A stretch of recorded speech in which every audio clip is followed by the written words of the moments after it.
Hey everyone, hope you're well. You're about to watch a clip from our opposition preview show. I spoke to Mark Goldbridge of the United Stand all about United and the chaos that is currently happening at that club. If you want to watch the entire show, including a look ahead to the game on Monday night as well, it is streaming right now on Redmen Plus, both in video and podcast forms. Check that out on redmenplus.com, and I hope you enjoy this clip. Honestly, Mark, I could have you here for 2 hours and we wouldn't be able to touch on everything that's happening at your club. We've got protests, we've got potential new billionaires want to buy you, players getting linked away, manager under pressure after 2 games. It's chaos, mate. You must be absolutely exhausted. I can only imagine. I was going to say, you can probably tell by the dark circles under my eyes, I'm absolutely knackered, and I don't think it's going to get any better in the next 2 weeks. But yeah, look, this is our biggest game of the season, and it just seems to be a drop in the ocean compared to everything else. So much going on at the moment, and it's. But actually, probably one of the most consistent things is we can pretty much tell what team's going to go out on Monday, and I can pretty much guarantee that it's going to be very unlikely that we see anything other than a Liverpool win, I think. Let's start off the field before we start looking at the game then, because like I say, there's so much going on. So we know there's a protest planned before the game.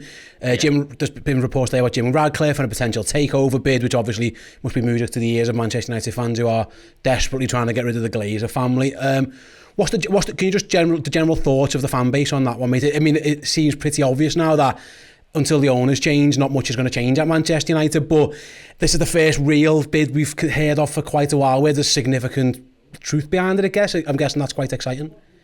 Yeah, I mean, look, the rivalry between Manchester United and Liverpool is the big rivalry, isn't it? And there's not a lot of love there, let's be honest. But there are a lot of similarities. You know, we've had great managers of the past, great success, great fan base, a real connection between the fans and the club that I don't think other clubs have got. And then Man United have got the Glazers for the last 16, 17 years who have put us into debt. You know, they make no secret of the fact that they want to take money out of it. It's a business model to them. And that's been a constant battle for United fans for a long time, who really have been unsuccessful in trying to remove them. And then last night, I mean, I had Matt Dickinson on from The Times to promote a book this morning, and I couldn't believe it last night because we'd arranged that, and then he's breaking this massive story. And I said to him this morning, he said, I actually can't believe the response to it. And I said, Matt, you've just literally done a story saying that Sir Jim Radcliffe wants to buy Manchester United, and this is the name that people always mention, apart from Elon Musk, but he actually is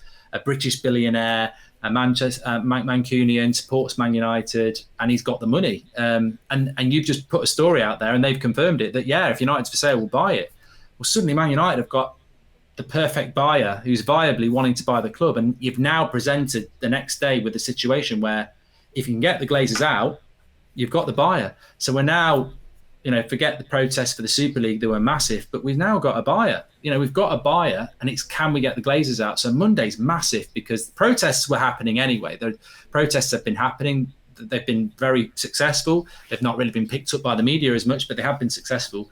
Monday is an opportunity to really, put a big statement out. I don't think we're going to see games cancelled or anything like that, like we did with Liverpool in the Super League. But I suspect there's going to be a lot of momentum behind the United fan base to try and make a change. Whether we can do or not, that's the interesting thing. Yeah, like I say, I had two journalists. I spoke to Phil McNulty and Jim White, and Jim's a big Man United fan. He said nothing will change until them owners are gone, and it's up to, and yeah, we went through it with Hicks and Gillette. Obviously, mate, we knew eventually it was fans that kind of got them out of there. The banks didn't help, of course, but it was fan pressure. It can lead something. We'll see how it goes. Let's focus then again on the pitch, and I say on the pitch transfers, because I've got a list here, mate. Very quickly, I asked Chloe, one of our researchers, to put a list together. I'm just going to reel out a list of names that have been linked to your club in about the last 48 hours. Casemiro, Pulisic, we've got Hudson-Odoi, Ziyech, Jan Sommer, we've got Rabiot, which looks like that one's gone, João Felix, Cunha, oh my god, the carry on going, Dest, we've got De Jong, Meslier from Leeds. There's absolute tons. Obviously, there's a lot of outlets out there who use Manchester United's name, because why wouldn't you? You're going to drive traffic from it.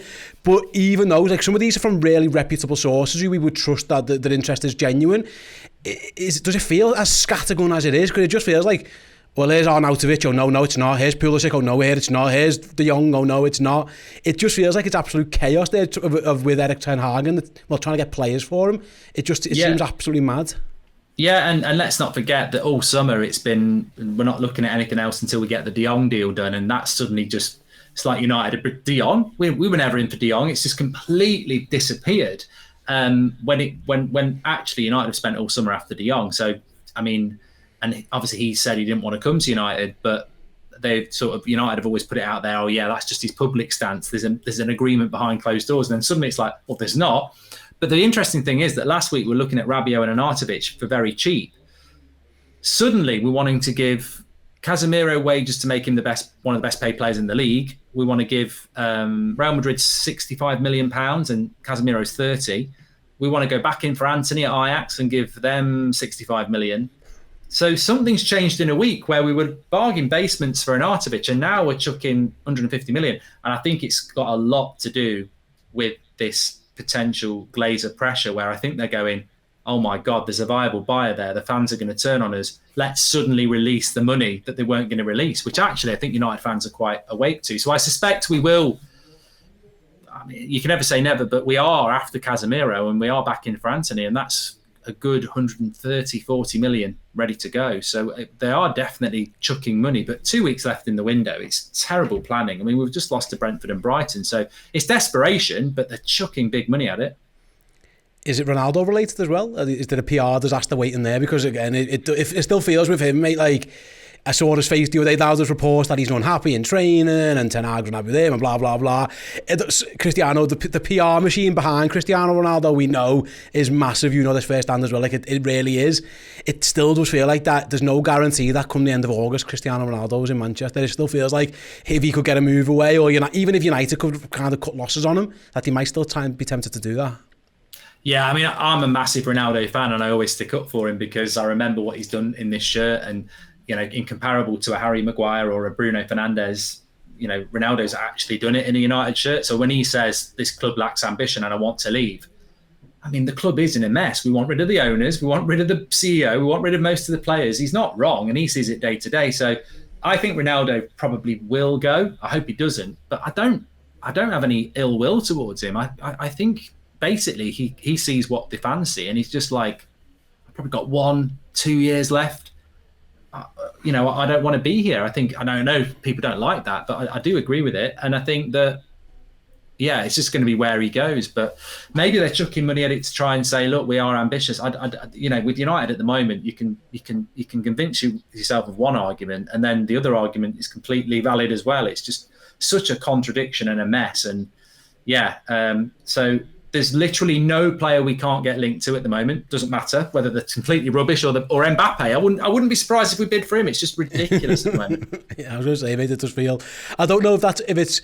Sometimes they are just that stupid, or it come across it like you think there must be a plan behind it, but actually no, sometimes it is just a bit of silliness. Like I think Casemiro's really good. I've seen him firsthand in European Cup finals against Liverpool, have really good games. It just seems counterproductive. You bring in a young manager with a brand new philosophy and then spend a club record wages at least on a 30-year-old defensive midfielder. And I know Man United need to get a midfielder in because the McTominay-Fred thing just isn't working. We all know that. But yeah, it just seems counterproductive. Why are we changing? Why are we putting a manager in place who we hope can build here for the next X amount of years?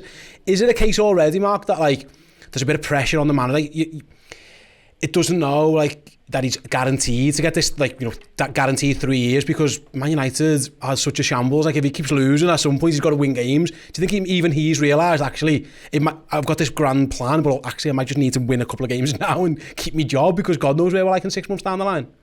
Well, it's interesting with the Liverpool game coming up. There were some leaks from the dressing room yesterday that some of the players are not happy with the style of football that Ten Hag plays, and we should be more pragmatic, which basically means let's go back to a back five and hit teams on the break, which I just completely disagree. You know, one of the exciting things about Ten Hag is he plays a high line, high possession. What's the point in after 2 games turning him into something he's not? But that means there is pressure. That means that players already are like questioning him. I mean, Man United dressing room's a disgrace anyway, but there will be people in that dressing room who are saying, wow, what's he ever done? He's only ever done it in the Eredivisie.